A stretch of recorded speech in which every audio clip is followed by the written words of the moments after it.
Welcome to the Third Knock podcast. My name is Nathan Olsen. I have Zachary Bailey here with me. Go ahead and introduce yourself, Zach.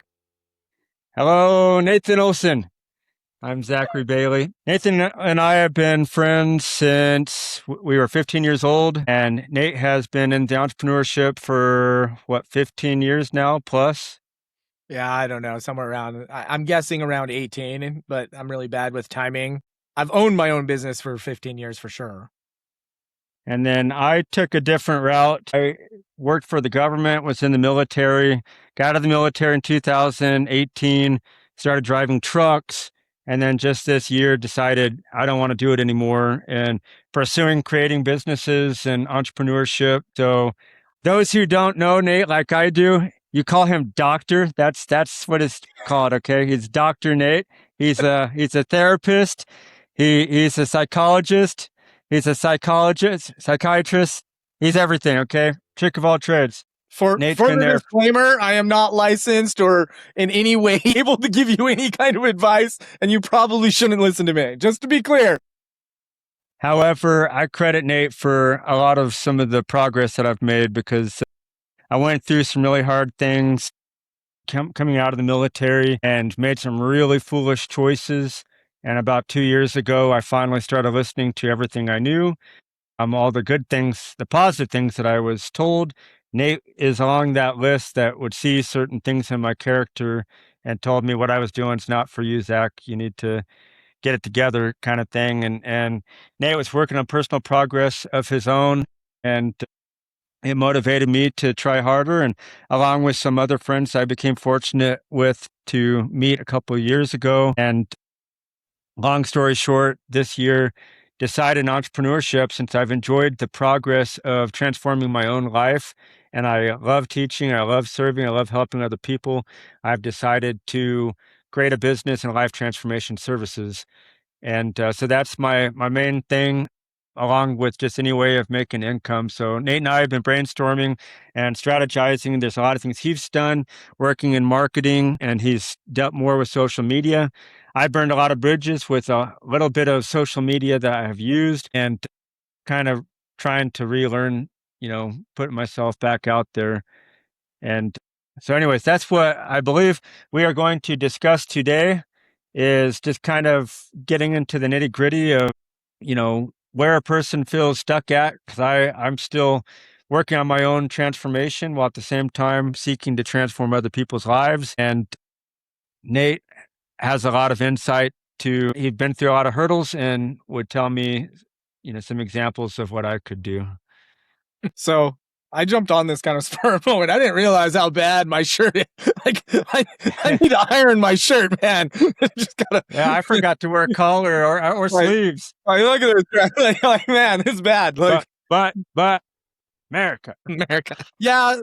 So I'm big in trying to get influencing people into entrepreneurship because I think it's kind of, first of all, I think that when I first started, it was a lot more rare than it is now. Now it's almost like that's where we're going, I think, as a society. I think that big business is trying to replace us all with machines. I mean, we've been seeing that for a long time, right? With self-checkouts, and then you see the bots doing the scanning of the inventory and cleaning the floors and things like that. So I do think that as a society, we're kind of seeing a transition. Same with even celebrities. Now we have a lot of, we call them YouTubers or influencers or whatever you want to call them. But it seems like a lot of people are kind of going that direction, and they're competing, and some of them are winning even against celebrities, which is kind of cool. I like to see that. I like to see people win.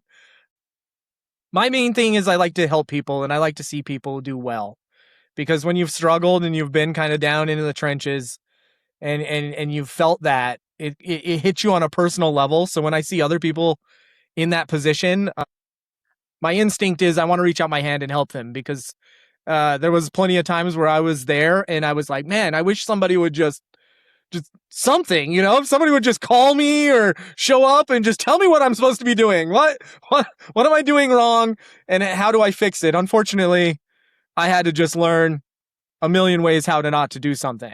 Like, king of failure. And that's kind of a pride thing for me. I am proud of failing that many times, because when you succeed, all those failures were that person reaching their hand out and saying, hey, this isn't how you do it. Life just kept smacking me down like, no. And so anyone who's feeling that and experiencing that, that's part of the process. You have to, you can't get on a bike and go riding it and go, oh, I'm perfect at riding this bike. I'm a master of riding bikes. No, you're probably going to fall down a few times. You're probably going to hit a tree or, scrape your knee, whatever. Like I think we all who have ridden a bike have gone through that. And creating a business or creating your own brand or whatever you're building, it's no different. It is no different. You just got to go through it. You just got to feel that. And the pain makes the success or whatever you accomplish that much more sweet because you experience that. But almost all of life has a formula. And, even watching all these other entrepreneurs, these other people who are way bigger than me and watching, there's this formula, and that formula to success, it goes with any part of your everyday life. Like addicts, people who are addicted, that same formula will get you to not being an addict anymore.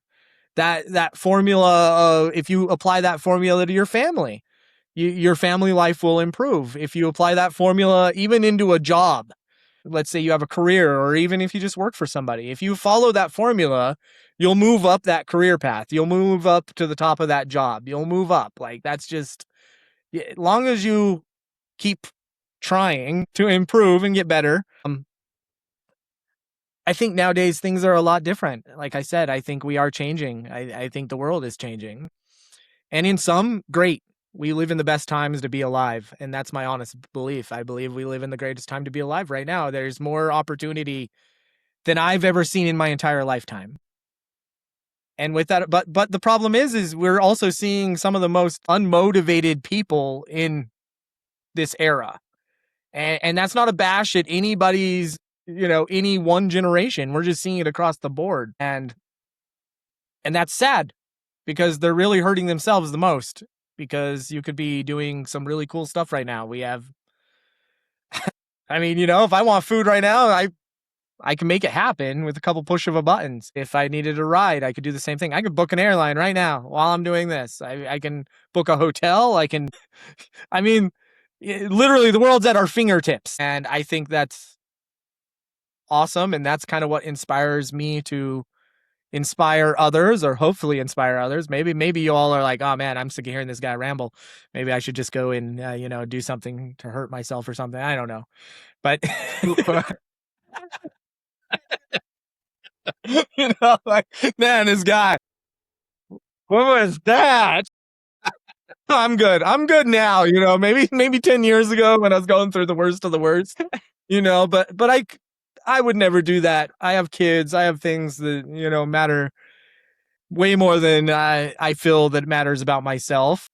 So that's kind of the person I've always been. I kind of put everyone somewhat before myself. As I have progressed in age, there are times now that I have realized self-care is very important, and you got to kind of take care of yourself too, because like the analogy of putting on your mask first as the plane goes down,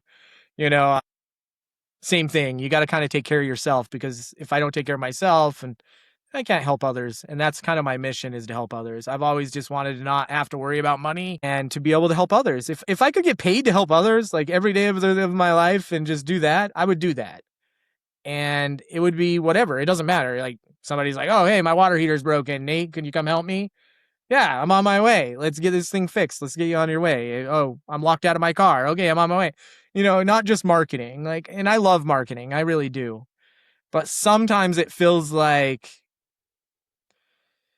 sometimes it can feel like you're helping the wrong people in marketing, because it's kind of like most of the people I work with already are fairly successful. So it's not as rewarding. It's kind of like, okay, we're all here to make money, and that's great. There's nothing wrong with making money. So what is the reason obviously, besides the more time with family and more opportunity and more money and more, those are the obvious reasons why you'd want to get into entrepreneurship. But what is your main what was your determining factor of, hey, it's time for me now to do this? So two things come to mind. Kind of I see two questions there. Why did I choose this, and what are some of the things that motivate me? So I originally chose this because I felt like everything I was doing in a government job, a military job, or as a truck driver, I felt like I was always fulfilling somebody else's mission, someone else's purpose, and not my own purpose. I didn't feel like I was feeling fulfilled, and I felt like it was literally making me sick. Like, I felt like I was disconnecting from everybody else in the world, my family, my passion, my joy for living, and I just didn't want to anymore. So, real quick with what I was laughing and stuff like, Nate, what was that about earlier and stuff? But that's real talk. That's real stuff that people go through. And I would imagine as I've been in just a few little groups and stuff, like men's group, for example, I participated in one on Wednesday, and in and then to that activity I went to on Saturday. Same group of people, only some of them bought into the actual program. I was one of them. And what did you call me, Nate? An entrepreneur. So anyway, like it's you find out that there's a lot of vulnerabilities that people have, especially as men. We take on these responsibilities, and it feels like the weight of the world is on us. And if you're doing that on top of having no passion, no fulfillment while you're doing it, like the reason for even a living becomes difficult. And so, number one, for me, I wanted passion. Number two, as I was able to overcome some things, I thought that started giving me some reason for living, and then realizing that I didn't want to ever go back to that life.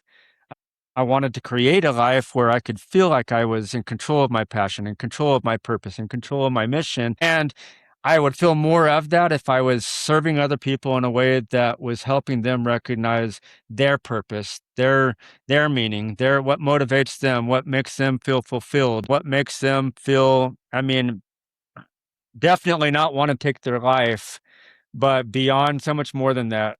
And and then I started thinking the same questions, same thoughts that you had and stuff. If I could do these certain things and stuff and get paid for it, what would that look like? And for me, one of those things would be there is a way. So like I plan on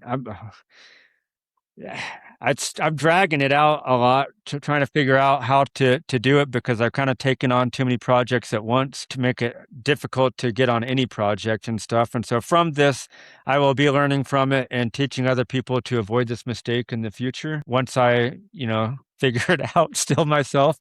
But my goal is to have something that transform the lives of the individual, and then use the individual to become a leader, and then have them help in a community with service projects, both by individuals, by other businesses, by other organizations, and in a community setting, serve together, so that I'm helping them not only transform, but helping them feel fulfilled, so they can have the same thing that we're wanting to get out of serving other people by helping them serve other people. And so, yeah, that's a lot of work. Yeah. And it's kind of like, and I use a lot of stupid metaphors just because of my own personal experiences and things, but it's kind of like the internet. You have the internet, and the internet is the beginning, and then you have routers. So because of you, you're supplying this person, the router, with internet, but then they're able to supply that to other people. Or another good example is a candle. I light your candle with my flame, and then you light your candle, and then you're going and lighting other people's candles, and then before you know it, the whole world is bright and wonderful.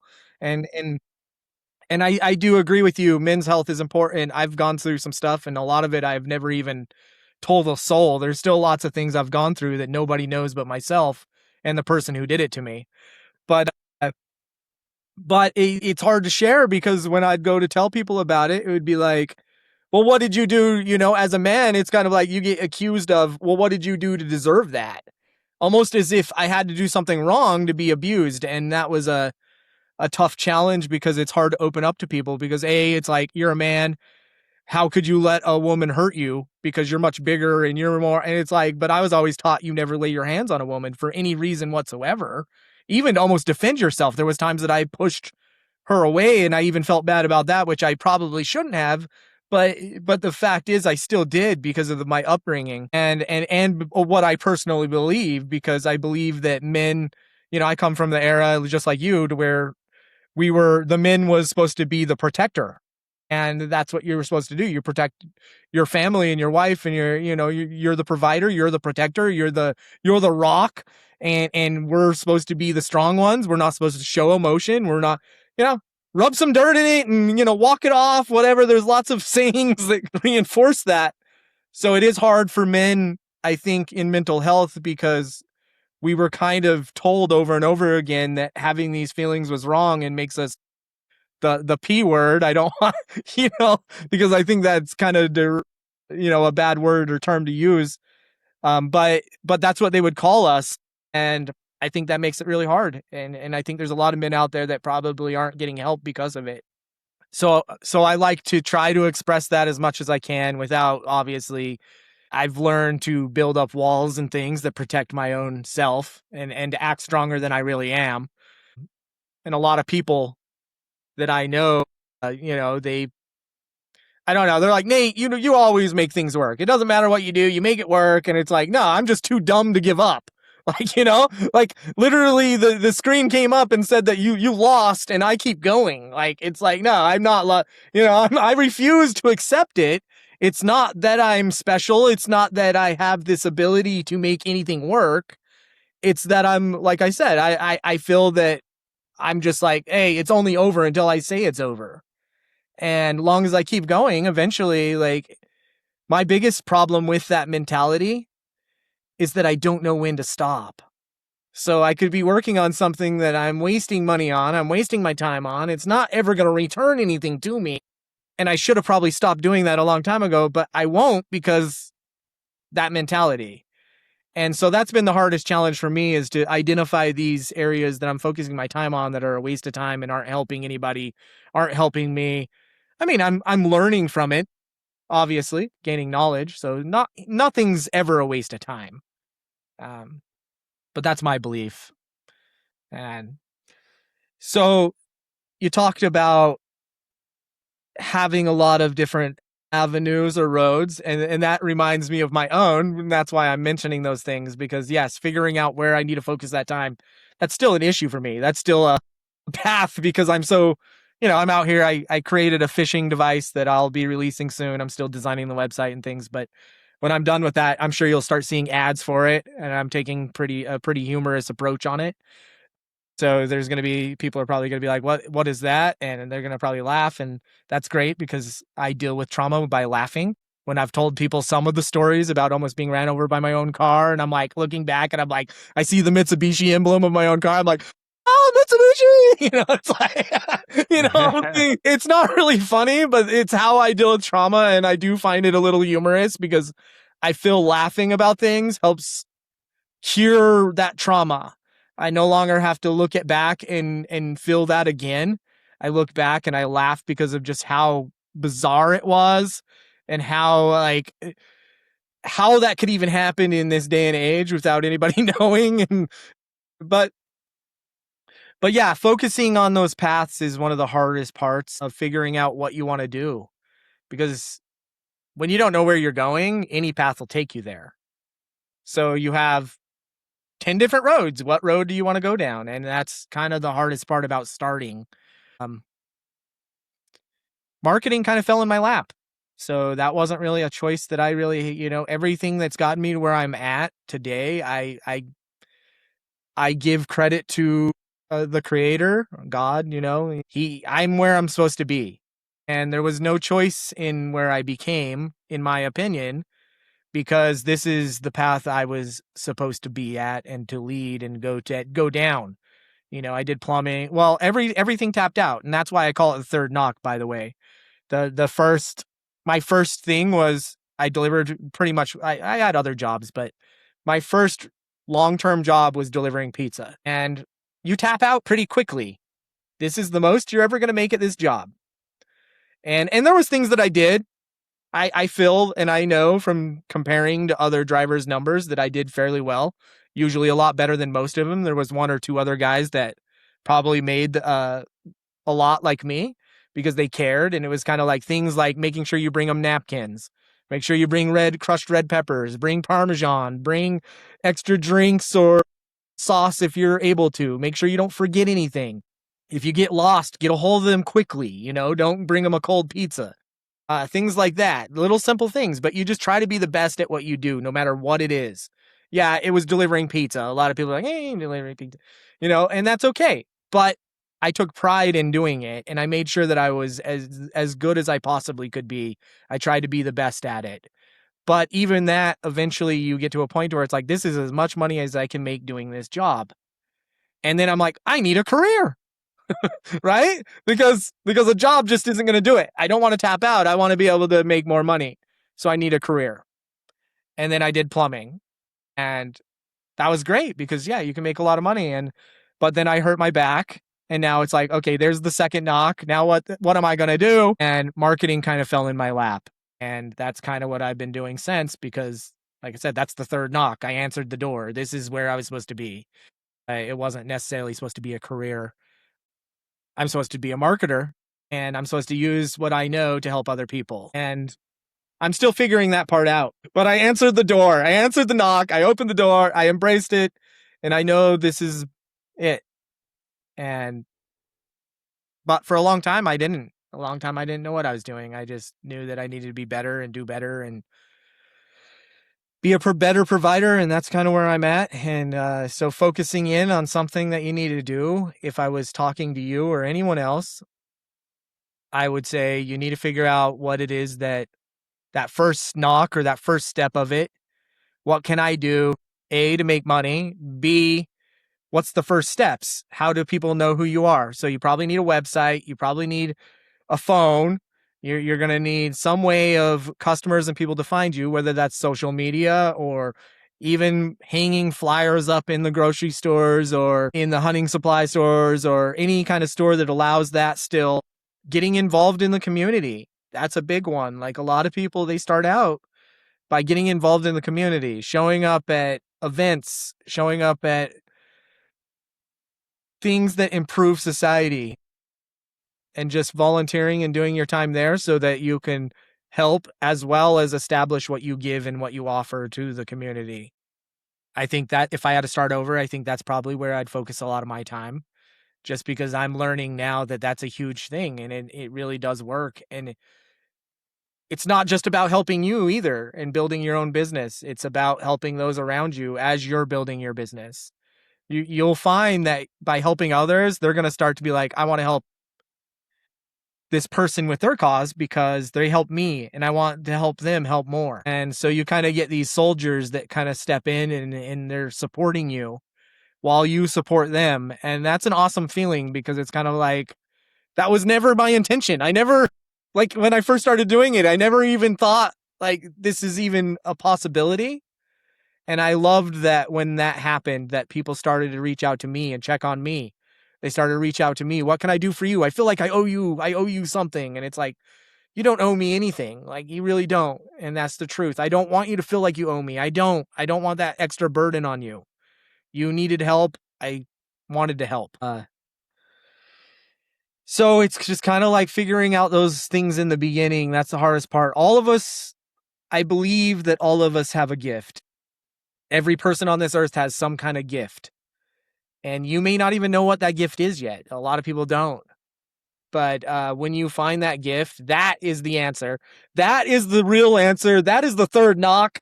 That's not the first, the second. That is when you realize I have a gift and I want to share this gift with everyone. And I think those are the people who excel. Those are the people who really, honestly, I'm not a huge monetary person. I enjoy money like anyone else, obviously, and I enjoy nice things. But some of the greatest memories I have involve zero money.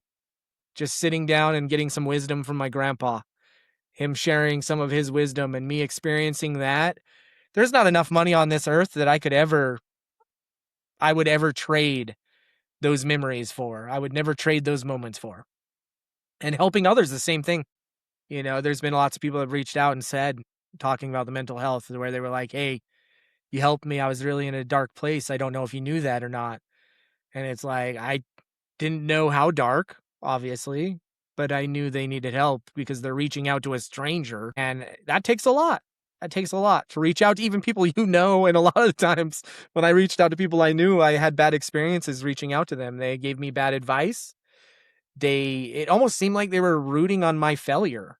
I don't know how to explain that, but and nothing personal against them. Like maybe they didn't know what I was going through because I didn't, like I just told you, there's lots of things I've still never shared and may never will.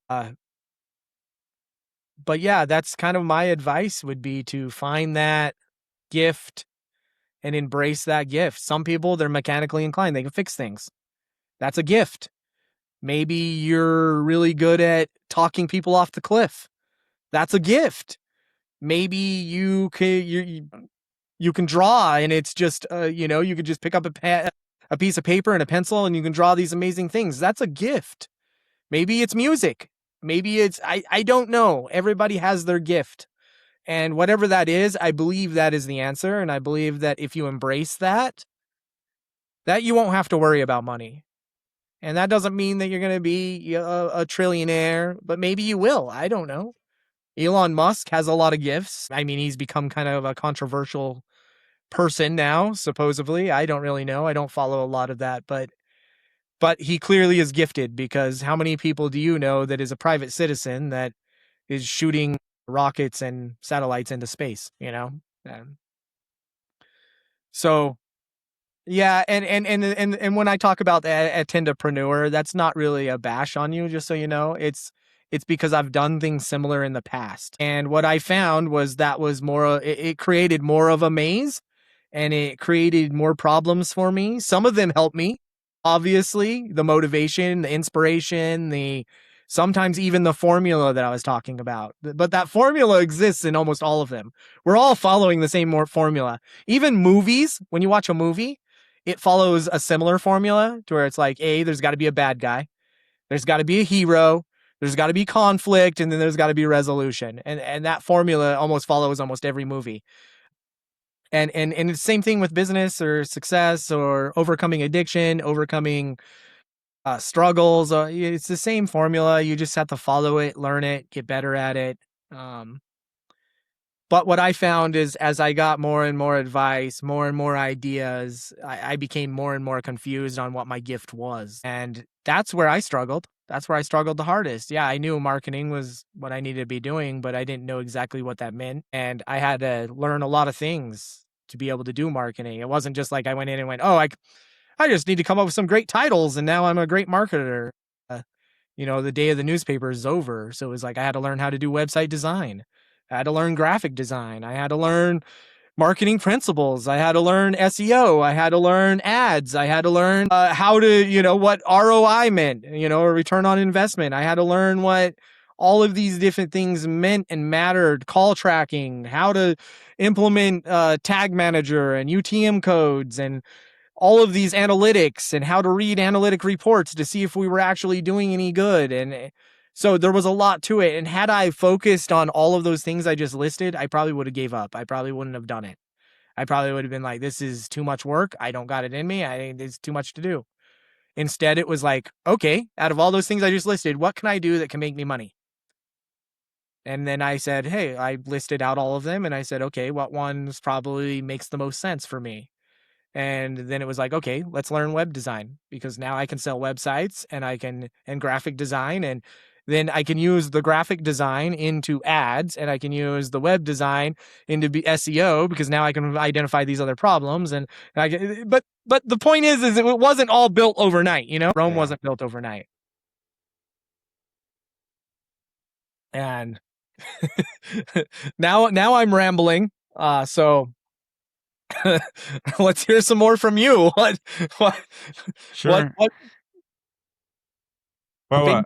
based on what I've just said to you, what stands out in your mind of what you're meant to do, or what's your gift? I mean, and obviously it could change later. It probably will. I know mine has. So for me, number one, I got to do the same thing as Nate did. I recognize God, who who helped me recognize him. I had gone through a lot of things, and that's one of the things that Nate was telling me over several years and stuff when he said, Zach, this isn't for you. This is what Zach's supposed to be doing and stuff. Zach believes in God. Zach does this. Zach was involved with church. Zach does, these different kinds of things. And I allowed myself to be talked out of that version of myself to an extent because I was having a really hard time struggling with people. I didn't think people cared anymore. The people that I had in my life, like you mentioned earlier, they I was being talked to like the things that I valued the most about me were the things that were wrong with me. And if that meant my very best was my worst, dude, I felt like I had nothing to give. And for a while, like it has stuck with me. Something Nate told me around the same one of these same kind of conversations almost 10 years ago. He said, you've got to stop helping people who don't want to be helped and help people who do want to be helped. So that's kind of my mentality shift when it comes to people, that I'm like, okay, I recognize that God did put this inside of myself, that it is in one of my gifts to recognize and see God in others. It is one of my gifts to be looking and seeking God and find him. And I believe that it will become one of my gifts that if I care enough about people and I care enough about a situation, in conjunction with recognizing God and looking and finding him, I'm going to help other people find him too. I'm going to help other people work together to help each other find God and change this world and make it a better place. And philosophy is scriptural. I think of the scriptures and Jesus saying, put first the kingdom of God and his righteousness, and all these shall be added to you. And so what are these? These are the things that we stand in need of. He taught that for us to pray, your heavenly Father already knows what you have in need of before you even pray, but ask anyways, be specific, be detailed in your prayers, and he hears you, he will answer you. However, I think he taught us a secret there, that if you put first the kingdom of God and his righteousness, then the things that you ask for are going to come a lot more quickly. And Nate has, embodied this. He's got, is it okay to mention your goal? Sure. Yeah. Was it, so in serving people, it has nothing to do with the number of people, but having a number of people, there's nothing wrong with having a number of people. Nate's got a goal of serving 100,000 people. Do you have a cutoff date for that? Before I Or die, just in man. general? Just before I Before die, you die. hopefully my eulogy or people show up and are like, and my kids and everybody who are still around to witness that can see all the lives that I helped, and hopefully it will inspire. I'll continue to inspire when I'm gone. And because of that, Nate and I talk about, so that one of my struggles with trying to figure out business, and we both have dealt with some of these things, only I have a harder time letting go of my problems, even though I'm all about life transformation, which means you have to let go to move forward. And I still don't want to let go of some things for some reason. But some of those things are things that come up you can't get away from sometimes. Some of us are more, you know, subject to depression, anxiety, and, social anxiety and ADHD type, attention deficit type things, maybe too much attention, dopamine addicts, dopamine deficit. Like this just new verbiage I've learned recently talking about learning about ADHD, dopamine deficit. So the way that things impact us, affect the chemicals in our body, which then affects our actions and reactions, our choices and stuff, and how we behave. And because of that, it makes it harder to focus on. If I know the things that I'm good at, I know what I can do, I know what I have set out to do, and what my projects are, what the programs will be. But I shouldn't, I try to, I've been working on replacing the word but with and at the same time, I've got 5 people living in my home. I've got an acre of land with 15 birds, 2 dogs, 5 cats, and then a grandson that's coming over quite regularly who's just wild. And my head and my emotions and my thoughts cannot I cannot cope with all of it. Like I'll figure out something that works for me, and I'll get, take some massive action. I got a lot done outside this week, thinking, well, if I focus first on building up my family and preparing, make sure everything's good there. My house is clean, my property stuff's taken care of. I got to get the pipes taken care of so I don't have to keep stressing out over how my watering system is horrible because the sprinklers were clogging up with dirt because there was no filters. I had to put a filter in. And I'm like, I just got to do the hard work, make sure that in the long run, it's going to make me be able to focus on my actual businesses. And then I got to the day that I agreed to watch my grandson all day. And I thought, well, I'm going to use this day to be indoors. And I'm also going to work on a couple of projects that I can do with my goals, with my businesses, and some online training, and kind of prepare for where I'm at financially. Because I've been taking way too long and spent a lot of money, and I don't really have anything left. And it's about to affect my credit score if I don't fix it quickly. And so I'm already feeling drained for that. And then I'm paying attention to those little kids. And dude, it knocked me out. I fell asleep.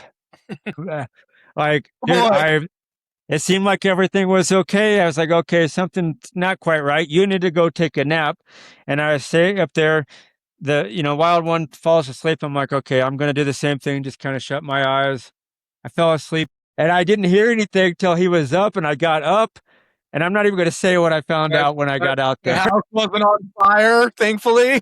No, but there was powdered stuff everywhere, and I had the house spotless. And so when people come home and the place is a complete wreck, because I'm the only one that was doing dishes all week or cleaning the house, now it looks like I'm irresponsible and reliable.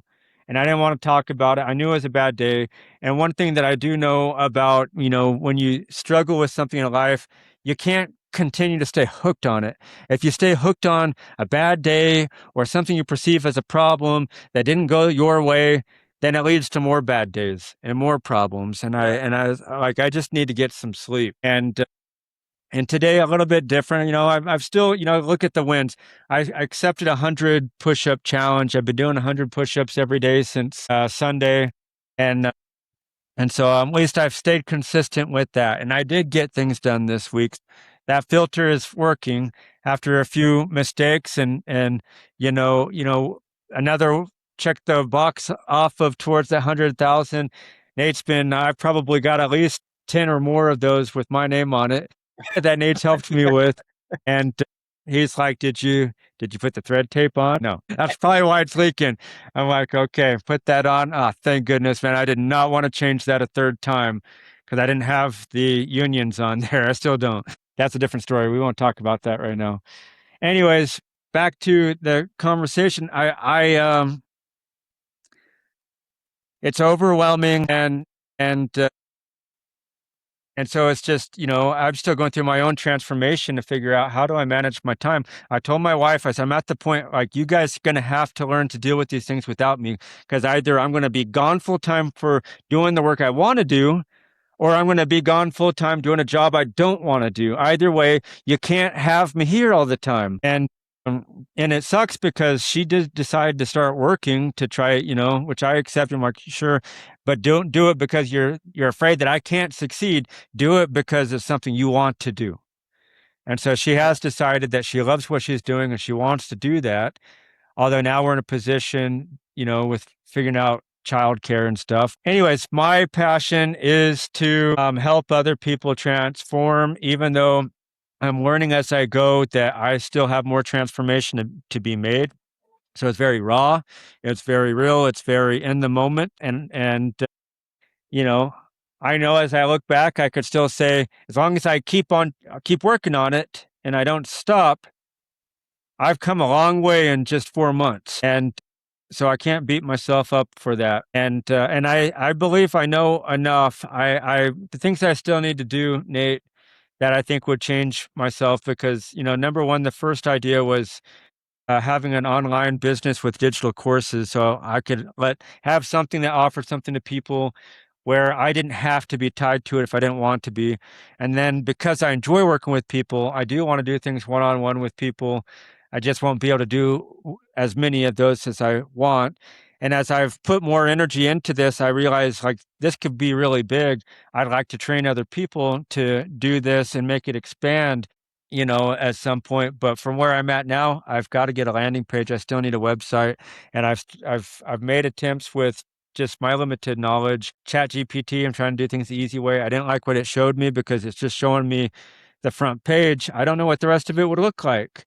And then it takes so long that before I know it, I'm working on something else, and I haven't even gotten back to that. And that was what, last week or longer that I mentioned Yeah, that. yeah, something like that. And like I So said, I'm at the point like maybe I should just like tell somebody what I'm building and have them make it live just so that I have something to get started with. The last thing I had offered to me was $1,200 for a website.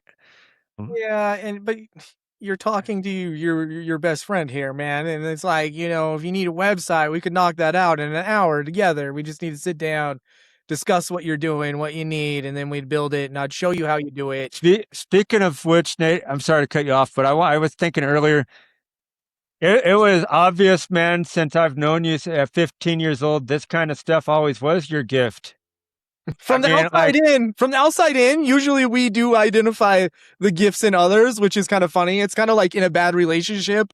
Everybody around you knows you're in a bad relationship, but you. And the same thing with your gifts and things. It's like we think we don't know what is our gift, but the people around you generally do identify it, and they usually are like, hey, like as you were talking, I'm over here like, well, you could be a personal trainer, or you could be like there's all these things going through my head because it's yeah, like you're really personal good at fitness. You're trainer, extremely good life at pushing coach. yourself physically. You're really good at, you have that military mindset to where it's like, this is what we do. When it comes to that activity, you're great at it. But where you get that from the outside in, your fog is you don't know what direction to go. And then you just start running because that's your instinct. That's what you know. And when you're just running, you don't know where you're going to end up. I think I've got that part fixed a little bit better now. I was real excited this week to want to try a new way of thinking that I haven't been using. And I applied it to other things like cleaning my house, getting that filter done. And I Mm-hmm. haven't got out here to start doing it out here yet. I guess that's something I still got to figure out is like, I don't know. How do I do all of it? Can I? Do I? And what about those days? Are those days, they're still going to come where I feel, worn down, exhausted. I can't take care of extra responsibilities like with kids. To be honest, all my children, I think every time when they were, rambunctious and stuff, aged and stuff, I was gone. I didn't have to deal with it. I was Yeah. at work or I was deployed overseas. I wasn't there for them. Like, and or they're none of them are as rambunctious as my grandson. Like Well, that kid, you have to keep an eye on him. it seems that that's kind of the direction that the world is going. Like I said, a lot of things are changing. We watch my niece a lot, little kicking bear. She'll come over or Vari, her real name. But anyway, Vari, she'll come over and she obviously has ADHD, but she gets so Yeah. rambunctious and it's like, don't let her have any sugar. None, because if she has sugar, she turns into a different being. But it's funny because she'd be like playing hide and seek and she's so rambunctious, she'll be hiding. And when she's the seeker, she'll be looking and then she'll just stop and start looking in the fish tank. And I'm like, aren't you supposed to be finding, Maisie? And she's like, oh yeah, oh yeah. Like, but yes, the kids nowadays, they have so much more energy, it seems. Maybe we're just getting older. Because I did raise my kids when they were little and rambunctious while I was building a business and doing these things. It's tough work, man. It is tough work, and you're gonna feel drained. My best advice for that is just to keep doing it. Like there's times where I literally will sit in front of the screen and I built one page of an entire website in the whole day. And that's generally a Yeah. 10-minute job, okay? Just to give you an idea, 10, maybe an hour if I'm trying to make it really, really, really good. It depends on what I'm building, obviously, but an hour tops. And here I am. I spent all day long on that one page, and it's not even that good. It's actually going to have to still be redone. But I did it, and it's not because of that one page that you do it. It's because you can't you can't stop. Because if I just didn't do it the next day, well, guess what? The next day I'm not going to feel like it either. And the next day and the next day and the next. But because I forced myself to do that crappy page that I have to redo anyway, I told myself this isn't an option. And as I said, I've always been forced into that position anyway. When I say I fell into marketing, that was it. I don't have an option. This is it. I either make this work or I'm poor. I go flip Yeah. burgers at Burger King or something because my skill sets are plumbing and marketing, and I can't do plumbing because I'm not in physical enough shape. And if I can't make marketing work, well, I'm going to get a entry level job because I don't got nothing else. And so always I have always viewed it as this is not an option. I don't have an option. I either make this work or I'm going to be hating my life because I can tell you right now, I don't want to be working 80 hours, 60 hours a week flipping burgers to make ends meet and living on poverty because that's what it would be. And I can't do that because that's more exhausting than what I do now. That's more exhausting than the one day working on one page. You know what I mean? That's more exhausting than that. And I always remind myself that. Always. What does the other side of the fence look like? And generally that gets me off my butt. Yeah. I got ideas going through my head. When I find myself in this position, I'm surprised I didn't push myself into it sooner, but like I really am like I've got to figure something out within the next 7 days or I'm getting back in the truck. Temporarily, I won't stay in it, Right. but and I'm starting to convince myself that I want to do that. Only because I'm starting to think, not because of, yeah, there's some certainty or whatever, security. The financial thing is one thing, but the other piece is I feel like I'll be more focused. I need the vacation away from my home. I need the vacation and focus away from my property. And my office is in a shipping container, people. It gets like 120 degrees in here. It's miserable. And I'm trying to force myself to do this stuff and I can't do it. And that's, that's the way that I feel sometimes. I try not to use that kind of word. I can't, find a way. You must, you must, you must, you must. But so if I can bridge the gap and find another way to make this work faster, you brought it up again, Nate, that like, hey man, you forgot, Zach, I'm your friend. And I know how to do this and I can help you. And matter of fact, that's what started us. Yeah, we want to do some podcasting things together. We talk about brainstorming some business stuff together. What if we does this platform that you're using, Riverside, does it allow you to screen share? Yeah, it's down there in the bottom left, I think in the scenes. Yeah, you click scenes and then you go to screen share. But yeah, Are you opposed to helping me build that on video? a little It doesn't bit. have to be now, but I Right, mean, we right, could right. do it. Maybe yes to a degree. I would say yes. Some of the stuff that I would help you do is a little bit advanced, and the people who could use it are. I wouldn't say that I believe anyone is my competitor, but I would hate to see these people use it in a bad way to where they're ripping people off and Okay. selling these websites at a really high price when it only took them a little bit to build. If that makes sense. What?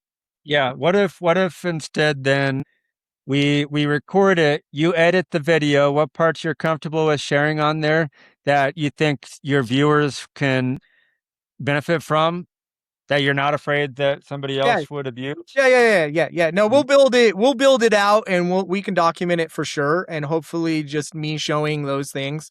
yeah. But after I'm done helping you build, then I'll show you the more advanced way as well, because the more advanced way, you're knocking out a lot of other things. My whole goal or the whole reason that I like AI and doing what I do is because it's not that I'm using AI to replace myself. I'm using AI to enhance myself.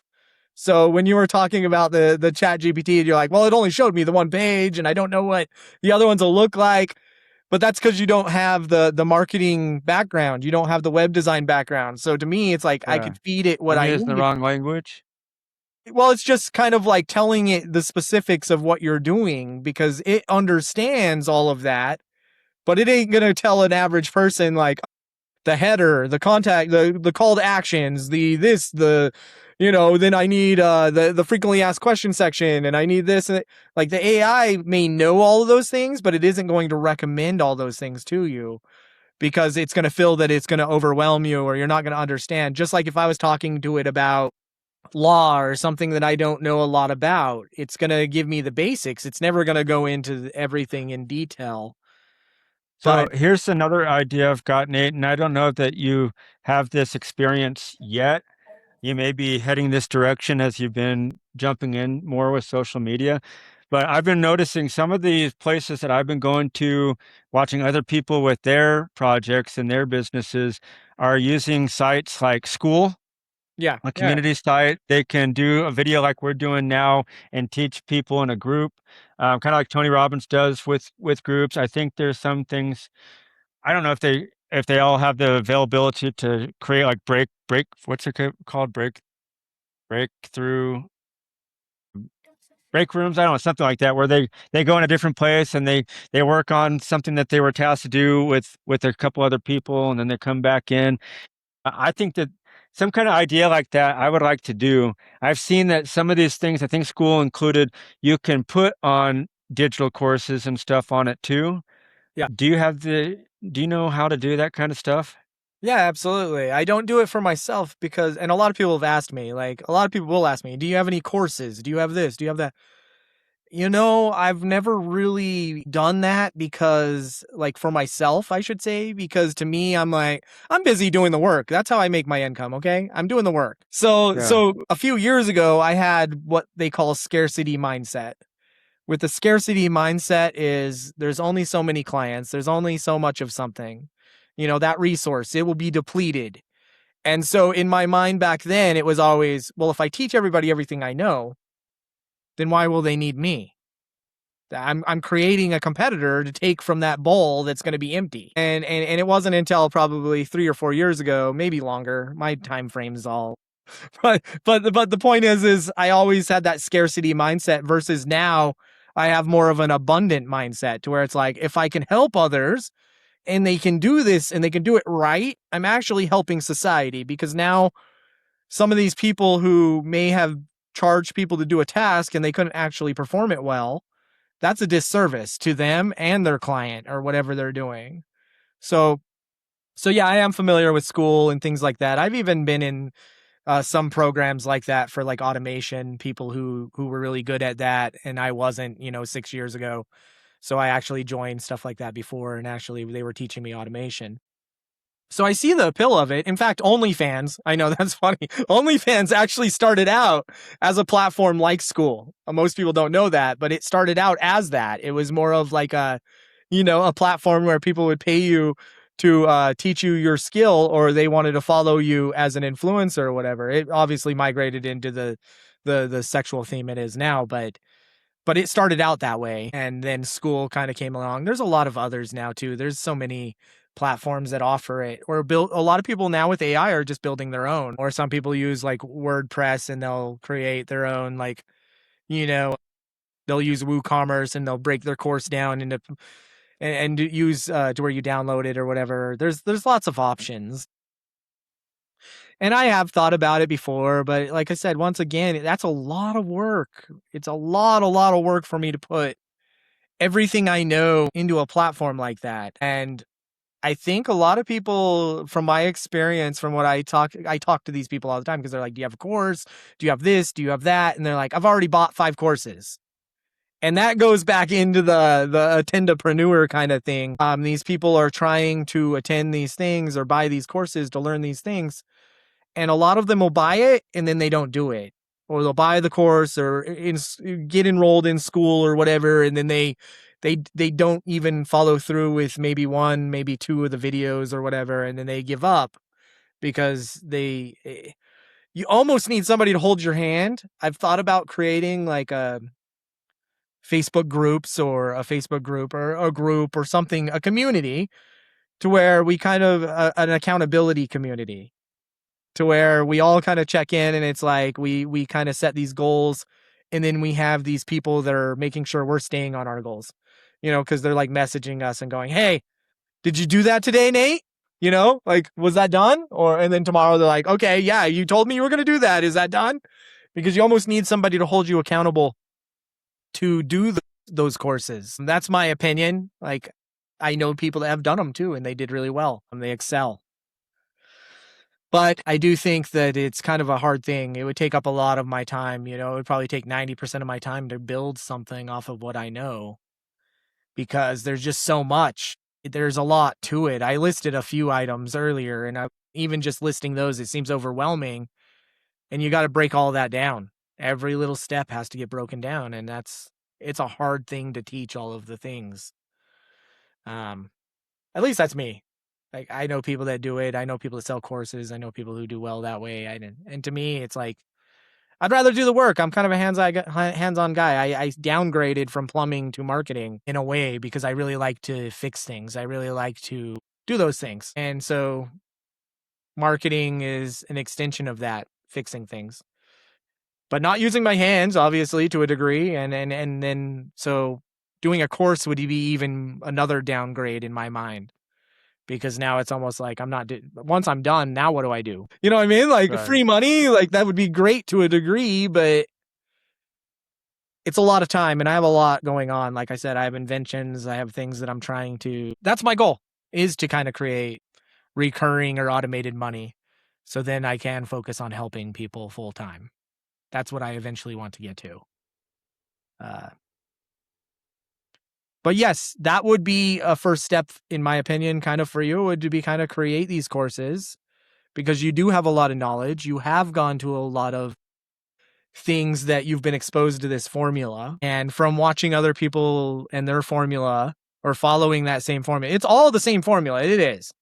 People rename things. They emphasize more on certain parts of that formula. Sometimes they introduce God into the formula. Sometimes they introduce these different things into it, but at the same time, it's all the same formula. And so for you to be able to create that course or an entry level kind of thing, some of these people who can't afford the $1,000 to get that knowledge from these others, by you introducing this entry level kind of formula, could help build you as well as help build them. And then you could use that experience to go to the next level. Kind of like how I was talking about graphic design and website design, SEO, and different things. All of those started as an entry point. Now it's kind of like I have to know so much that it's incredible that anyone who's joining now into my space of marketing, it's a lot harder now than it was before. And a lot of the stuff that we had access to no longer exists. So as an example, Google used to be a little bit more transparent. And so they used to show us what's called PageRank. And you could literally look up a website and it would tell you why they rank, basically. Like, this website has 10,000 backlinks. And you'd be like, oh, okay, I just need 10,000 backlinks. And you could replicate that, and then you'd beat them and you'd be like, oh yeah, like, that's awesome. And then things like that would come into play, and then now they're gone. So people who are coming into the space now, they would never learn that because it's hidden now. And so they don't even know what that is. They didn't even know it existed. Didn't ever. So now it's kind of like you're just shooting in the dark, hoping that something works. And then when it works, you're like, okay. And that doesn't mean it necessarily was what you did either. So it would be really hard to get into it at this point in the game. I think anyone who's trying to join into marketing, SEO, it's definitely a lot to learn and to do. It just is. Where Yeah. I'd even begin teaching, I have no idea. Okay. Yeah. So, yeah, man, I got so much to put into it though, because the digital online courses was the first idea of just like, have one stream of income, but have a quick way that could be used to help people without necessarily needing me to be present for it. So I could focus on other things and and be free that way. So I want to build it up to that. But as I see like the guys that are starting these things like using school, that type of scenario, like you've got to be pretty hands-on and be involved with your community. Mm, but I think it would be a good way to grow a community and then branch out new ideas and launch things and invite people and create things from where they live and stuff, like it would be neat to have a program that I'm running headquartered out of Utah, and then find somebody that I really believe in that feels really passionate about what I'm sharing with them, and they transform their life and they want to transform other people's lives. And I'll be like, okay, I've got a leadership program and I want you to conduct and be the first manager over this in the state of your well, state of California is kind of big. That's what came to mind. But let's say, Northern California or whatever, and just branch out from there, or just their city. Just, probably be better and easier for them to do from their city. But until there's more people in the area, be like, hey, you own California, baby, Yeah. and then I want to have programs that are for businesses and organizations and cities, governments, and stuff like that, military, veterans and stuff. There's so much involved with that. I've already had some negative things said to me, like my entrepreneur uncle. He didn't seem to be on board with this at all. He's like, "You're gonna have problems with capital, capital, capital. You just need to get capital and stuff." And I'm like, "Service, service, service, service. We'll build capital with service. Watch this." And he's like, "No, you can't do that." I'm like, okay. Well, I believe that I've got a good strategy. I've got to put it in the works. There are some things that I didn't consider that even AI had brought up. I think it was as some no, I think it was my uncle that brought the concern up. We're looking at the possibility of liabilities. That's one thing that I wasn't focused on. I'm like, I try not to focus on problems. I want to focus on solutions. So then solution of not having liability. Well, that's why there's, LLCs and stuff like that. But I don't, if that side is going to be ran by a nonprofit, I don't have a nonprofit together yet. And I think it will be a while before I do it. So I've got more research to do on that piece to how a business can be involved on that side. I think it's still doable and would be protected. I don't know. I need a lawyer, but I don't have the money for a lawyer. And I know people who are lawyers, but they don't have time for me because I don't have money. So it's like, well, man, I got to start somewhere. And then the other thing that I think, as far as what I might be the quickest at, is trying to find people like that group that I just went to their meeting on Saturday and try to do some kind of joint ventures and practice teaching through speaking platforms. I think that would become the most natural for me because I don't necessarily have to prepare anything. All I have to do is share something and be paid for it. And the way I've been looking into that, though, is through people that want me to pay them to put me in a position where I can one day be paid. And then I'm like, well, I'm sorry, you didn't help me, and now I don't have the money to pay you. We're putting this on pause.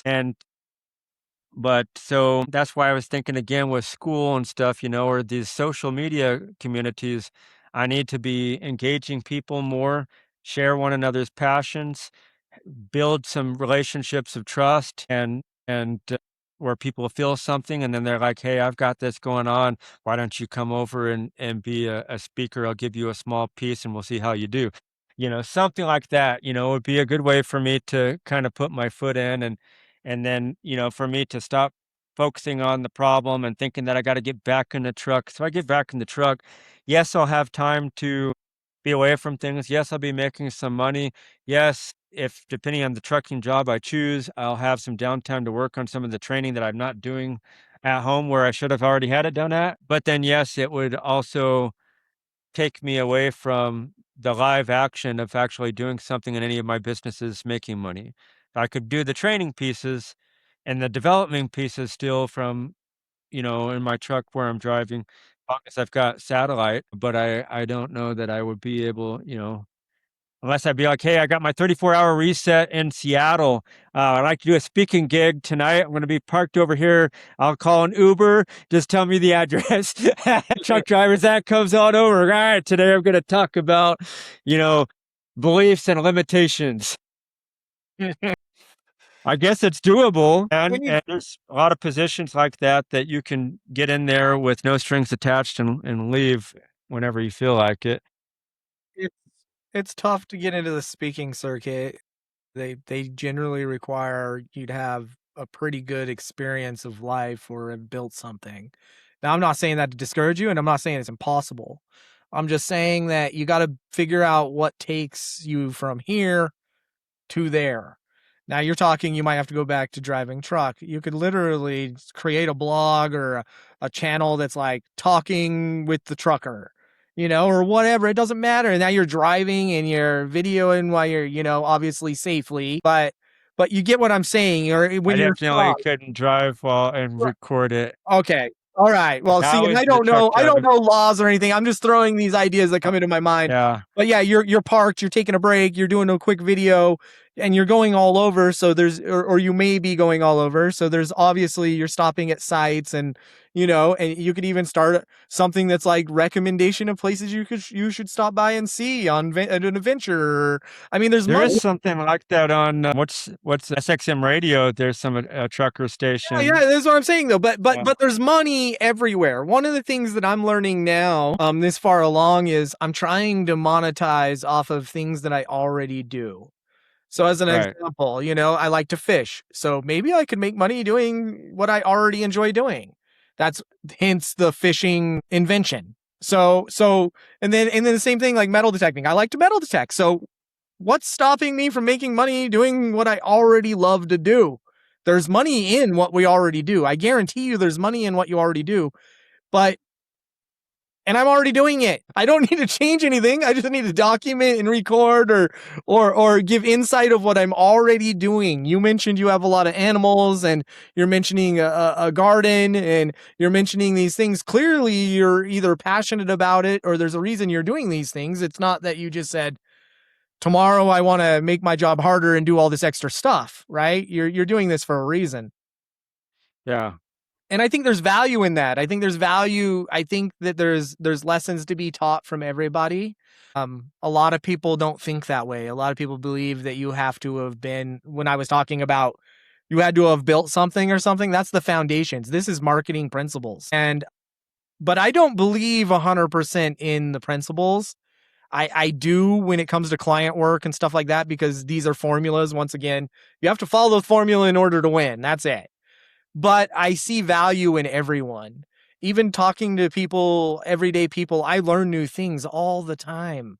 I learn to be a better listener. I learn to be a better teacher. I learn life experience from them. I learn all sorts of stuff. They mention something that I'm like, that sounds really cool. I want to learn more about that. So they spark my interest. But but there's money, I believe, in everything that we do. And even as an example, there's people who are addicts who got clean and their experience is worth money. And they go help other addicts get clean and they make a lot of money doing so. So they're helping people and they're getting paid to do it. And I would love that experience. I don't have that value to a degree. I've had my own addictions and I've overcome them, but not on a level that these people have. And I don't know if that's my calling. I don't feel that that's my calling. But I do enjoy meeting with these people and I enjoy going to events, and I've my family has struggled, a lot of my family has struggled with addiction and things. So I am yeah, passionate to a degree about it, about that cause. And but all I'm saying is if someone who was addicted and they got clean and they can make money off of that, there's money in anything, right? There's money in right. anything. There's people out there. Knowledge, there's one thing, knowledge is the best paying interest. So the more you know and the more you learn, the more your potential to earn. And with earning comes more freedoms, with more freedoms comes more time, with more time comes the ability to do what you love to do. In my case, it's helping others, and that's what I love to do.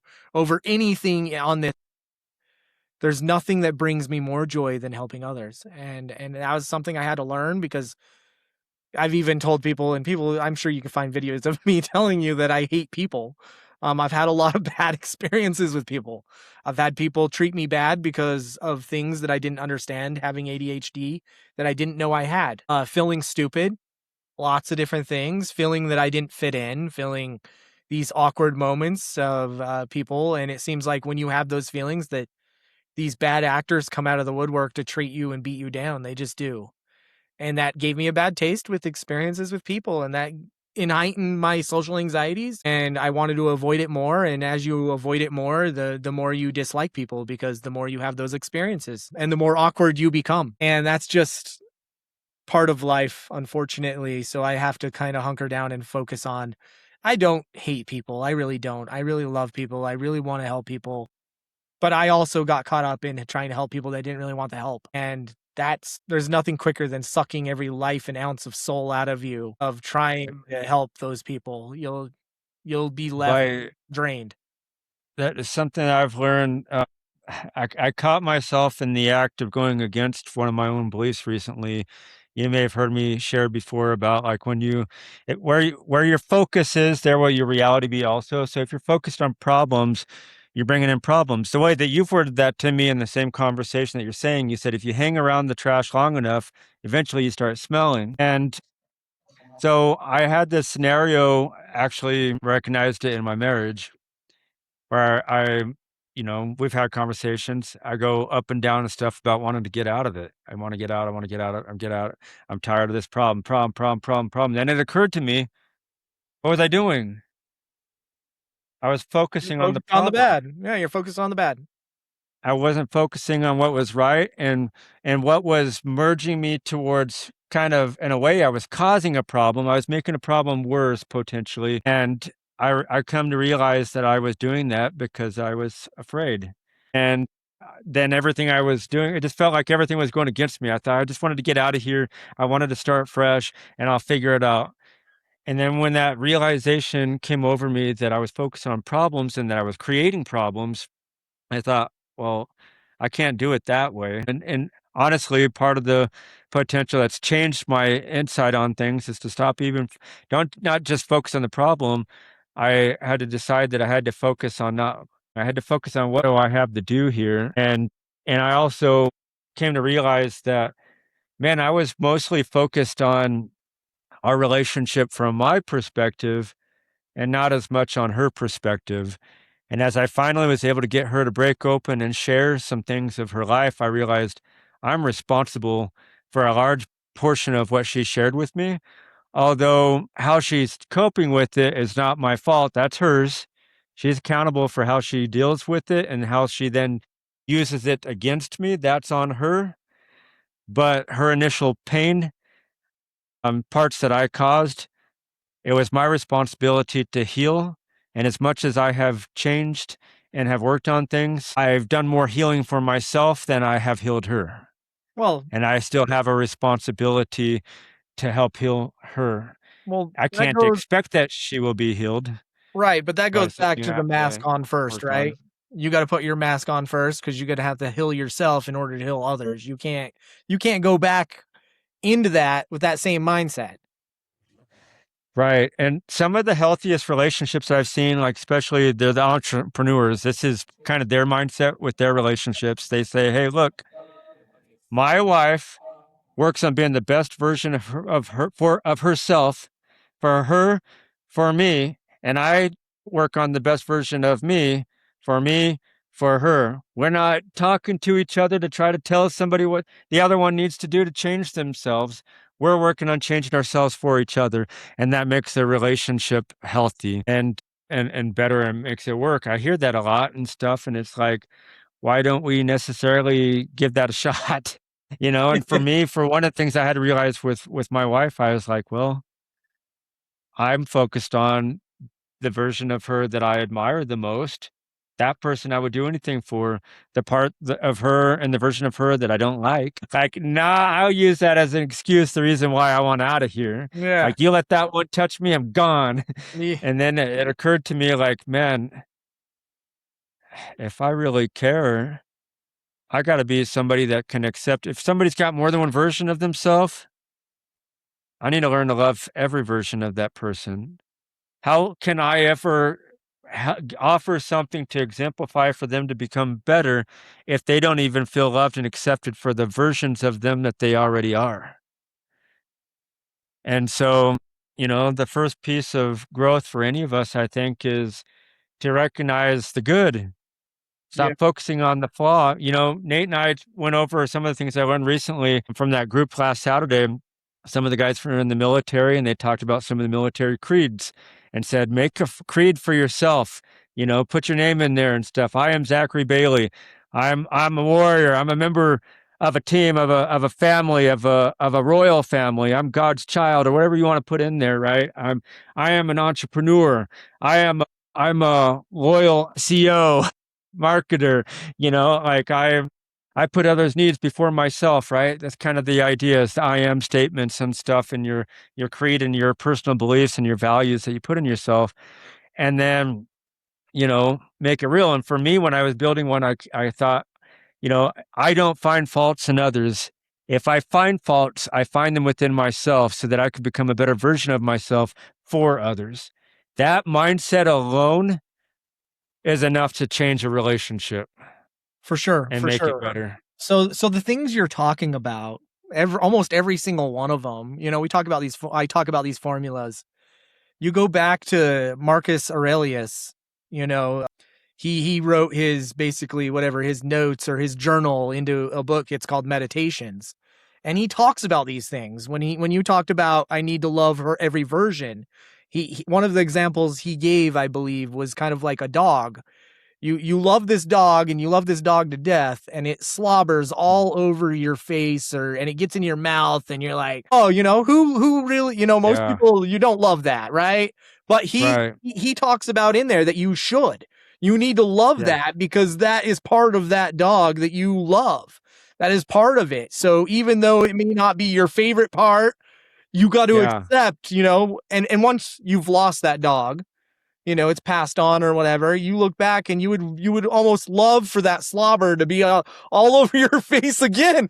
And that's the funniest thing. You hear people about that with kids too. They're like, this is the moment you're going to miss the most. Good luck. And it's like, there's shit up their back and you got to change that diaper or whatever. Like, it's just awful, but right. but but it's true. There comes a point to where you look back and you wish you could go back and just, maybe not go back to it full time, but you'd like to experience that again for 24 hours and just I want to say something with the go through dogs real that. quick too, because that's something that I came across recently.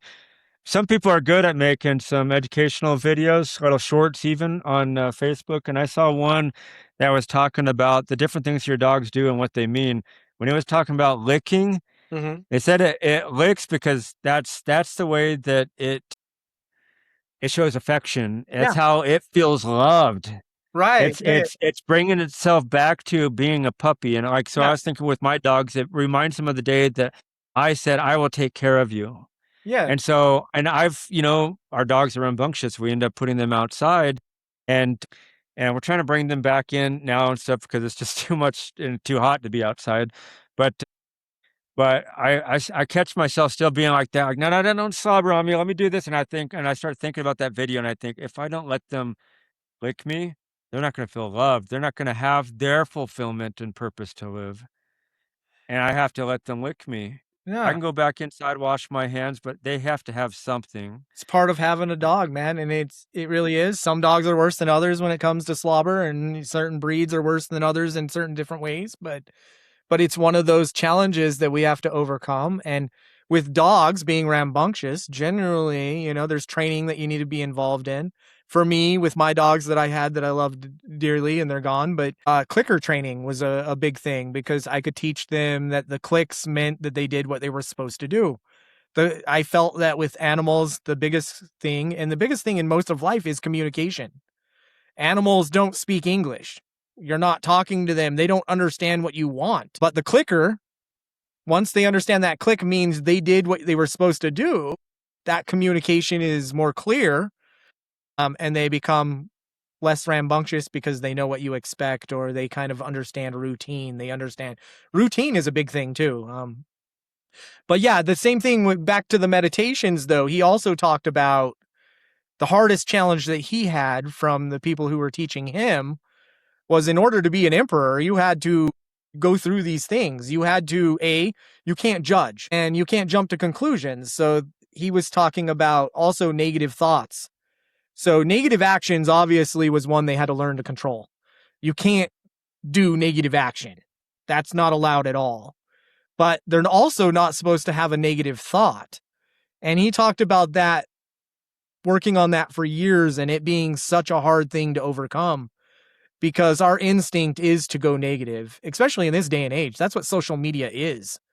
It is basically, it thrives off of negative. You put a negative post out there and watch how quickly you start to get interactions. If I post a negative review a lot of the things that I post is actually, I would say, more contributed towards psychology, because I'm literally figuring out the psychology of the people. That's a lot of the reasons why I do the posts that I do. So if I post a negative review about myself, I just wanted to see how people responded to a negative or a positive. But sometimes you'll see posts out of the norm and you'll go, now you'll know why. Nate's doing that because he wants to know how your mind works. That's that in I don't know, it's one of my passions, I guess. My mom's went to school for psychology. She's like one class away from being a master. But or having her masters. But anyway, so I like to get that psychology behind things, but negative, we're exposed to negative every day. That's what social media is. And it's hard to stay positive when all that you're being interacting with is negative.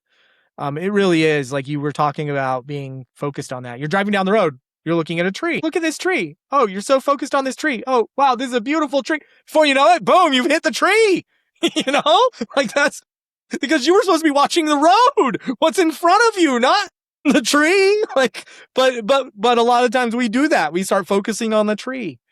And we don't even realize it because, like I said, and you were talking earlier about the ADHD and dopamine, and when you have ADHD, we seek dopamine, and we don't necessarily know it, that's what we're doing, but we do. You know, that's why I love gambling. I'm chasing dopamine. I love to gamble. I love slot machines. That ding ding ding ding ding and all the noises and everything that was designed to do this to me. I chase that. And then anything, there's lots of things like we chase that dopamine for so many different things. And I think that's why I eventually came to the terms that I enjoy helping people. It doesn't necessarily give me dopamine, but it gives me a feeling beyond dopamine. And that is, it lasts. Dopamine's like you got it, and in 10 minutes it could be gone. So you're always constantly wanting it. That's why social media is so bad, because we're like scrolling, trying to get that. But with helping people, it's not quick. It's not gone in 10 seconds. It's not gone in 5 minutes. It's not gone in a day. Like I can look back and I can think of times that I helped these people, and I can relive it. I re-experience it. And then to see the same person that was struggling, to see them now years forward and they got their own business and they're doing better than me sometimes. Some people might start getting jealous. For me, I'm like, I helped that person get there. That's such an amazing feeling. There was a homeless guy once at Burger King, and I've never, I always want to help for one, but this was one of these weird moments that I didn't want to. And it wasn't because I didn't want to, and it wasn't that I didn't want to help this guy. It was just, I had this feeling like, just leave him alone. He's obviously doing okay. He doesn't want to be bothered, you know, and he's standing there in this hallway by the bathrooms, and but he just looks so sad, and he's got all these plastic bags, and so I go over and I'm trying to get him to let me buy him a meal or something, you're making sure he's okay, because I just got this real huge sense that he was going through some stuff. And so I go over and I'm like, are you hungry? Do you want some food? Do you want some money? You know, and I'm trying to figure out what's wrong with him and trying to help him, and he doesn't want it. He won't even speak a word. He hasn't said a word to me. And I'm trying, you know, I'm over here like, I should try harder. This guy really needs his help. Like, you know, and he's trying to ignore me. So I'm like, I don't know what's up, but I want to help you. I want to help you. I don't know what you're going through. I want to help you. Like, whatever it is, can I give you some money? Can I buy you some food? Do you need a drink? Do you need anything? And he never did say a word to me, but he started to tear up, and there was tears rolling down his cheeks. Now I'm like, I really got to help this guy. You know, like, and that's so bad because I don't know. I still, this stuck with me. I feel like I made the wrong choice. I feel that I made him feel shame or something. I don't know what I did, but I did something wrong trying to help this guy. And, but it stuck with me, and I don't know. I don't even know why I bring that up, but I wanted to really help that person, and I just didn't work out that way. And I did research later on other people that have encountered him when we've spoken. Even the police have said he's pretty self-reliant, and And other people have said they've left $50 on a table before for him and he didn't even take it. And but the point being is whatever he was going through, it was far beyond money and homelessness. He's clearly, maybe he doesn't have a lot of friends, maybe he doesn't have, I don't know even why my ADHD has rambled on about this, because that's what I do sometimes. But the point is I wanted that. I feel, looking back on it, that I wanted that for myself. I wanted that feeling of helping him, and then to hold that memory and revisit it and feel good knowing that I helped him. And instead it was put there for a different reminder, I think, that I should have stuck with that original instinct of not trying to help him, because I knew that from the beginning, and I fought it because I thought I could help somebody. Yeah. And that was years ago, 5, maybe 6 years ago. And I still think about it. And the Burger King's gone now, and it's going to be a Raising Cane's, which we're still kind of, happy and sad about, because that was my first Burger King I ever went to as a kid. And like, but When I they hold still on to had things. tacos. The what? When they still had tacos. No, well, they didn't have tacos way back then, but yeah, I was like 5 years old, my first Whopper or whatever. Like, it was that Burger King, and it's gone, and it's gonna be a Raising Cane's, which I'm excited about, but there'll always be something about missing. I like to hold on to things. I'm weird like that. But change is something we can't stop, and things got to get better. But I hold Right. on to that memory as a reminder that sometimes we got to really listen to our feelings. And a lot of people will tell you your feelings aren't real, but if you were here and I told you to close your eyes and I grabbed your arm or something, and I go to, how do you know I was here? You'd go, because I felt you grab my arm. So feelings are real. Like, and I think a lot of us don't know, and I'm not great at tuning in on it to fully, like I was as a kid. But feelings sometimes tell us more about situations than we really realize. Yeah. I've been saved many times from situations because of feelings. Sometimes those feelings are more than just a feeling. Right. And but yeah, a lot of these foundations go back to principles, even to the founding of America. As I was reading Meditations for the first time. Yes, the ADHD, bro. But as I was reading Meditation for the first I'm time. sorry, man. I'm sorry. I did not expect talking about the foundation of America in that conversation. Okay. But here we go. We came back.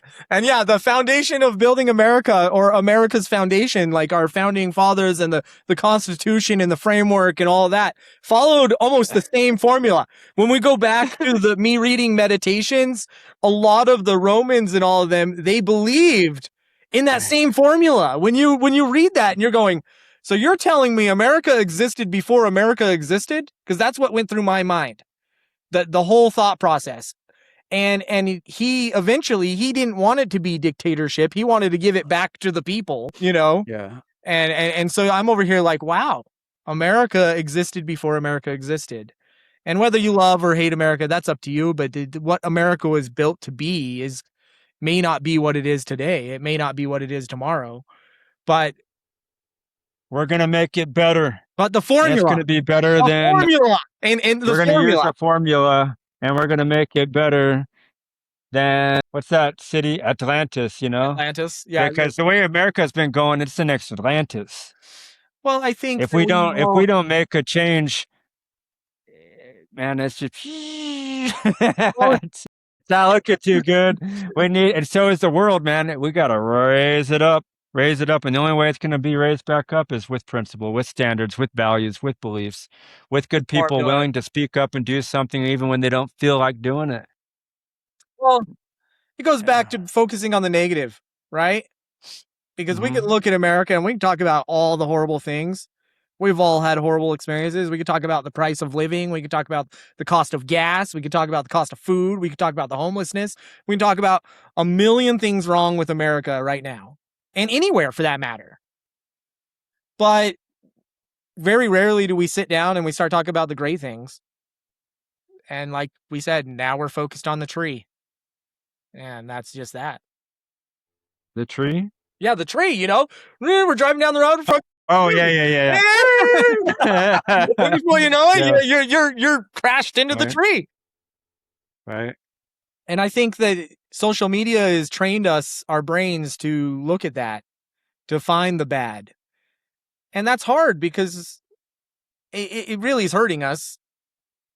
And I do it. I still do it too. I sometimes seek out the horror stories. In fact, I like watching a lot of the I would say cops because, but cops isn't really what it is. I'm watching like YouTube cops, like SWAT teams and stuff. Like, I want to see the bad, but like I do, we all do. And I find it really interesting, but we need to focus on good things and the good in life Yeah. and the good in the positive, because positive creates positive, negative creates negative. That's manifesting, right? Right. And something that comes to mind with that and stuff too. So when have those good feelings and we act on it, while it's fresh, it's easy to act on. Now, if we continued, for example, especially if it's something new to somebody and we keep talking and talking and talking, they got that idea. Maybe they've got a cool notebook and they're writing these things down, and maybe they don't. And they're like, "Oh, man, what was it?" And they'll maybe remember the last thing that they have a good idea about, 'cause sometimes the good ideas, they pile up even to the point where you can't action on any of them. So that was kind of an idea that came to my mind as I was thinking, "Oh, well, that's how my mind works. I have difficulty and stuff." I'm like, "Okay, I've got some ideas. I felt inspired from this conversation with Nate today. I'm gonna do this, this, this, and this on my personal side over here. I'm gonna do this, this, and this to talk to Nate about to work on later."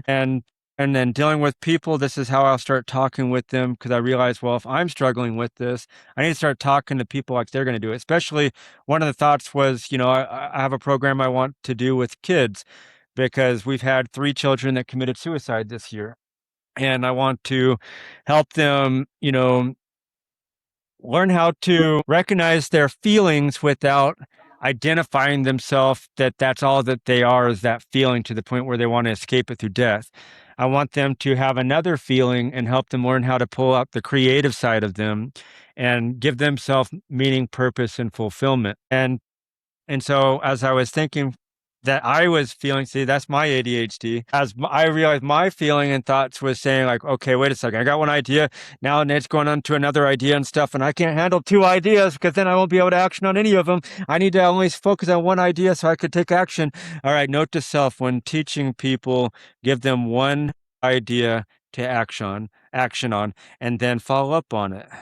So I'm going to put that down. Yeah. Give people one idea to on and follow up. Yeah. You use a notepad. I use granola.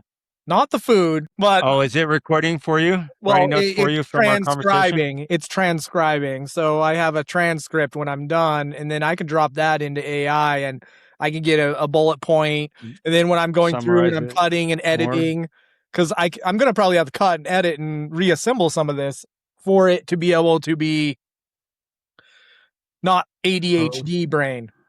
People aren't going to be yeah. like, oh, what's going on here? School started, didn't it? See, that's another thing I knew to action on. I didn't One of my things to act on, I've got to get a background check on me and start building a portfolio for that type of work specific to give to people. And then I need to start contacting the school districts in Utah so that I'm not dependent on one and wait for a bite and stuff and be like, hey, what kind of time do you have? I've at this point, beggars can't be choosers. I guess, I'll have to see what's in their budget and everything and pitch it in a way that I hope they recognize that investing in children's changing their outlook to change their outcomes is worth it. I mean, it would be worth thousands of dollars, but you know, I can come up to something smaller if I'm seeing enough schools. Yeah, yeah. School's back in Um, session.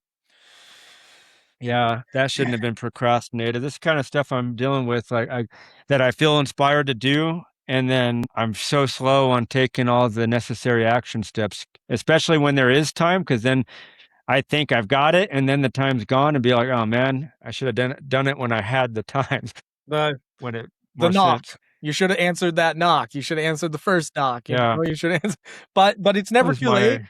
Never too late. And you never know. Maybe you'll get some sponsorships. Speaking of which, this is sponsored by V8 here. If you want to grab a V8. I'm kidding. Is V8 it? doesn't sponsor me. Hey, where's my V8? I will take it too. But yeah, I'm gonna be thinking on that. I know that, man, some of it I think is just a matter of, I gotta run faster towards what I want. Open my mouth more, talk to more people, just be that person. And I haven't been wanting to do that. It's kind of like I know what I want to do. Now I just want it to come. No, it doesn't work that way. And some of the ways that I feel that would work for me to do it may not, if I talk to somebody, they'd be like, I don't think that's how it works either. And then I let people talk me out of what I feel talked into. I think it's important to follow your first gut instinct and stuff with what you feel is right for you, with your impressions, with your feelings, with your heart and mind, and act on it and stuff, and just let it see for itself. We spend a lot of our energy in life talking ourselves out of things more than we ever talk ourselves into things. So many missed opportunities in life every single day. And so, yeah, we just need to try to be unafraid, unapologetic when we shouldn't be. Just do what we feel is right, whether somebody else believes the same thing, same way or not, and have respect for others to believe and have the ability to do the same thing in their life. That's Act that's on the their knock. feelings and That's the impressions. knock. You Yeah, had a calling, you had an inspiration, you were inspired to do something, and you didn't answer the door, and then you put it off, and then, that's basically the description of it. Now, yeah, some people and I didn't know this when I started the podcast, but the third knock is also related to some kind of horror stuff, like, scary ghosts or something. But it also goes back to kind of the Bible as well. But the point is that for me, the knock was you were being inspired. I didn't answer that door. Then I got another chance and I didn't answer it. And then I got a third. Well, I answered it the third time and then I chased that and I didn't give up. So yeah, I think it's important. I think it's also important for people to have a good time and to be entertaining, be funny, enjoy it. When I got into business, I thought it was all about being really serious and being professional and this and that. And I thought that even because I work with attorneys, and I'm like they went to these schools that I have no idea. A lot of them are Harvard graduates. They lived a completely different life than me. We have nothing in common. But then as I start talking to him, I'm like, oh my gosh, you're the coolest dude ever. Let's hang out. Maybe you're not my greatest client but I could see us being friends. We should at least hang out sometime, whatever. But right. it's kind of restored my mentality of understanding that status, school, and these different things don't create people. It's who we are as people.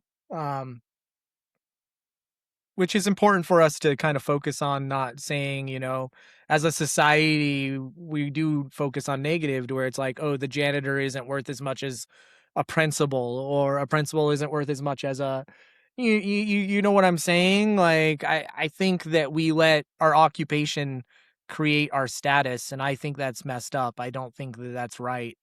I've met people of all walks of life, some of which that were living really horrible lives, that were very inspiring people who, once you heard their story, you understood why they were where they were and gave you a different viewpoint. This is where I conclude. Zach, this is the moment that you can go ahead and promote yourself. Go ahead. Not much to promote right now, just Zachary Bailey. And I noticed that I only put my first name in here. Really just wanted to focus on a conversation with Nate today. But it's Life Transformations with Zachary Bailey is what I've got on a channel on YouTube, and working on that, building that, and don't yet have the services up available for anybody. What I've been saying in my videos and stuff, if somebody wanted to reach out to me, make a comment and stuff, and find something that is of interest to you or that you have questions about, to just talk to me directly, until I get something built up in marketing. And how would they do that if they wanted to reach out to you? Right now, it'd just be, commenting in the YouTube? YouTube channel Okay. mostly. I do have a Facebook page too, but I have not been using it hardly at all, but that's just my name, Zachary Bailey. I think I may have, I don't know if I updated it to say life transformation designer or something. That's my LinkedIn as well. But starting from scratch, everybody, starting from This is the scratch. beginning. And that's, I hope that instead of looking at that as something that might be discouraging, I particularly want to help people that are also, feeling like they're doing something for the first time, something that they've tried to do and it didn't work out for them. I want them to feel like they can do something that they put their mind to. They just need a little extra help. That's what starting from scratch all is. It's being raw, making mistakes, and being sloppy. But you feel focused. You feel enough drive, enough motivation to say, "This is the reason why I want to do what I want to do, and I'm going to succeed at it." And that's what we'll do. All right. Well, thanks for coming on and everything, and spending some of this time. Everybody, take care. Until the next one.